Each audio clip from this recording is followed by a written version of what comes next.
Çmimet vazhdojnë të rriten. Rritje prej 10 deri 20% është vërejtur tek produktet e higjienës dhe ushqimet e foshnjeve, kurse rritje nga 3 deri 5% te produktet bazë. Këtë e konfirmoi drejtori i Inspektoratit Shtetëror të Tregut Vlatko Stojkoski nga kontrollet që kanë bërë së fundmi nëpër markete, ndërkaq thotë se ka ulje deri në 100% të çmimeve të pemëve dhe perimeve.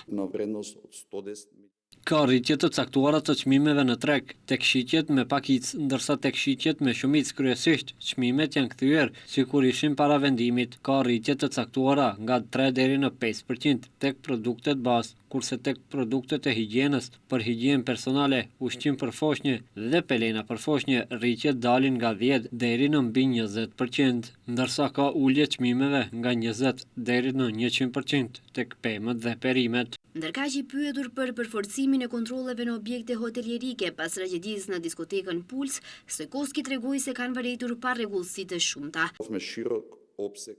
Vërejtjet janë nga mospasja e licencës, kushte jo adekuate, gjegjesisht mungese kushteve minimale teknike të çfarëdo lloj konteksti, tejkalim të orarit të punës, mos respektimi ligjit për veprimtari hotelierike, gjegjesisht të respektimit të orarit të punës dhe parregullsi të tjera. Këtu ai përmendi se aktualisht në Shkup asnjë objekt nuk ka licencë për kabare, ndërsa në nivel të shtetit kanë licencë vetëm 14 objekte hotelierike.